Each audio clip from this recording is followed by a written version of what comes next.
எல்லாரும் பலமா கூட்டணி அமைச்சுக்கிட்டு நீங்க அதை பத்தி 20ஆம் தேதிக்கு மேலதான் சொல்லுவேன்னு சொல்றீங்க. சார் 10 வருஷமாக கூட்டணியில் இருக்கக்கூடியவங்களே குழு அமைச்சிட்டு 36 நாளாக காத்துட்ருக்குறாங்க ஆச்சுங்களா. அப்படி என்று சொன்னால் தேர்தல் வந்து இன்னும் தேர்தல் நெருங்குற போது தான் எல்லாமே துரிதப்படுத்தப்படுங்கிறத தெரியுது. ஸோ நாங்கள் வந்து என்ன இது வந்து ஒரு நாட்டில் வந்து நாங்கள் சாதாரணமாக ஒரு முடிவு எடுத்து விட முடியாதுங்க.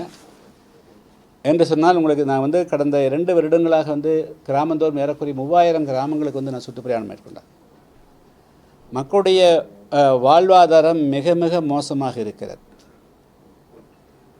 இவங்க சொல்கிற போல் இந்த அரசு அங்கே இன்றைக்கி இருக்கிற திமுக அரசு சொல்கிற போல் மக்களுடைய வாழ்வாதாரம் வந்து அவ்வளவு சுபிட்சமாக இல்லை. தவறான தகவல்கள் தவறான புள்ளி விவரங்களை கொடுத்து அவர்கள் வந்து தமிழ்நாட்டு மக்களை தவறாக வழிகாட்டுகிறார்கள். அதுவும் வந்து விளிம்பில் இருக்கக்கூடிய மக்களுக்கு வந்து ஒரு நிரந்தரமான வேலை வாய்ப்பு இல்லை, அவங்களுக்கு உண்டான குடிநீர் இல்லை, வாழ்விடம் கிடையாது. ஸோ அவங்க வந்து அட்டர் பாவர்ட்டியில் வறுமையின் எல்லைக்கோட்டில் வாழுகிறார்கள் பல நகர்ப்புறத்துக்கு. இது வந்து ஒரு சமுதாயத்துக்கு மட்டும் சொல்ல எல்லாருக்கும் இருக்குது.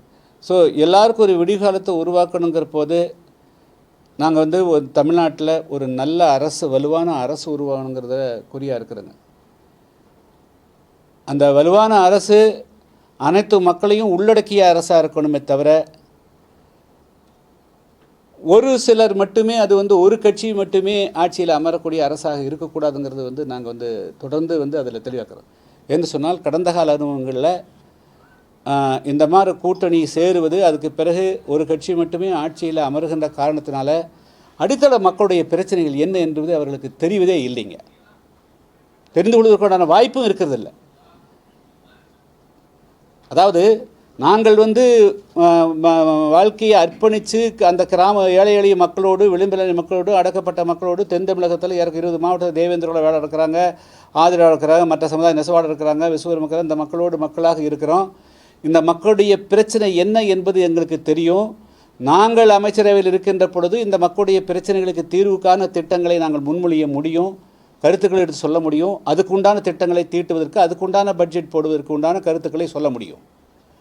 ஓட்டுக்களையை மட்டும் போட்டுவிட்டு தூரத்திலே வந்து நாங்கள் நின்று கொண்டு மீண்டும் வந்து கூச்சலிட்டு கொண்டிருக்கிற உண்ணாவிரதம் வந்து ஆர்ப்பாட்டம் செய்து என்ன பிரயோஜனம்? அதனால் ஆட்சிக்குள்ளே இருந்தால் தான் வந்து இந்த பிரச்சனைகளுக்கு தீர்வான முடியும். இனிமேலும் வந்து நாங்கள் வந்து வெறுமனே ஓட்டு போட்டுட்டு நாங்கள் வந்து கையேந்தக்கூடிய நிலையை வந்து இருக்கக்கூடாதுங்கிறது தான் நிலை. அதனால் அதுக்குண்டான அழுத்தம் அதுக்குண்டான ஒரு கொள்கையோடு இருக்கிறதுனால தான் வந்து காலதாமாது. அது வந்து அது எப்படி இருக்குதுன்னு பார்க்கலாம். கூட்டணி ஆட்சிக்கு முக்கியத்துவம் கொடுத்தா இல்லை, அதாவதுங்க கூட்டணி ஆட்சி இல்லை என்று சொன்னால் அந்த ஆட்சி வந்து தமிழ்நாட்டு மக்களுக்கான ஒரு நல்லாட்சியாக மலர்வதற்கு உண்டான வாய்ப்பு ரொம்ப குறைவாக இருக்குது. அதனால் வந்து கூட்டணி என்று சொன்னாலே அது ஆட்சிக்கான கூட்டணியாக தான் இருக்க முடியும்.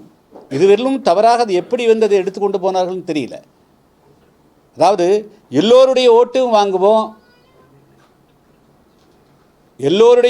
வாங்குவோம், ஒரு சிலர் தான் ஆளுவோன்னு சொல்கிறது இது எந்த விதத்தில் சேர்க்க முடியும்?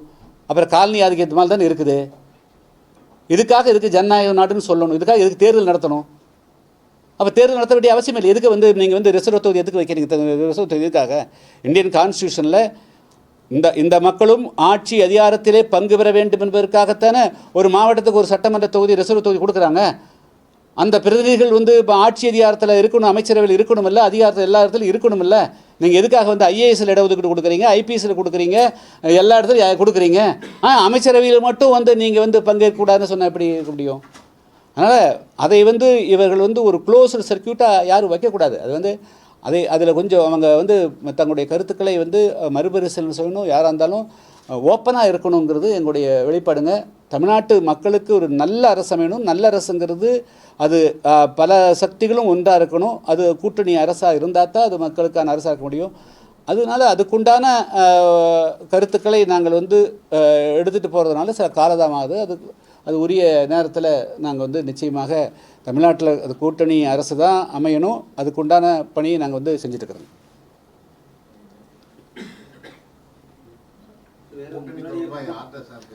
இல்லை, யார்கிட்டலாம் சொல்ல வேண்டாங்க. நாங்கள் வந்து உங்களுக்கு தெரியும், தமிழ்நாட்டில் ஆட்சி மாற்றம் வேணும். ஆட்சி மாற்றத்தை வந்து உருவாக்கக்கூடிய சக்தி யார் என்பதை நாங்கள் வந்து அதான் கள அளவில் வந்து நாங்கள் ஆய்வு செஞ்சுட்ருக்கிறோம். எங்களுடைய தொண்டர்கிட்டையும் கருத்து கேட்குறாங்க. அதுபோக வந்து புதிய தமிழக கட்சியின் சார்பாக வந்து தனியாக ஒரு குழு போட்டிருக்கிறோம். கடந்த 20 நாட்களாக அந்த குழு வந்து ஒவ்வொரு கிராமந்தோறும் சென்று மக்களுடைய கருத்துக்களை கேட்டறிகிறது. அவங்க வந்து 12ஆம் தேதி 13ஆம் தேதி அன்றைக்கி அவங்க தங்களுடைய ரிப்போர்ட்டை சப்மிட் பண்ண இருக்கிறாங்க. அந்த ரிப்போர்ட்டையும் அடிப்படையில் நாங்கள் வந்து அந்த கூட்டணியை வந்து முடிவு செய்வோம். இன்னும் அதனால் வந்து எல்லாமே ஒரு ஆரம்ப கட்டத்தில் இருக்குதுங்க. செய்திகளை உடனுக்குடன் தெரிந்து கொள்ள கீழ்கண்ட கேபிள் மற்றும் டிடிஹெச் நெட்வொர்க்குகளில் எம்நாடு செய்தி தொலைக்காட்சியை காணுங்கள். பாதகம் செய்பவரை கண்டால் நாம் பயம் கொள்ளலாகாது பாப்பா. மோதி மிதித்து விடு பாப்பா, அவர் முகத்தில் உமிழ்ந்து விடு பாப்பா. அண்மை செய்திகளை உடனுக்குடன் தெரிந்து கொள்ள இணைந்திருங்கள் எம்நாடு தொலைக்காட்சியுடன்.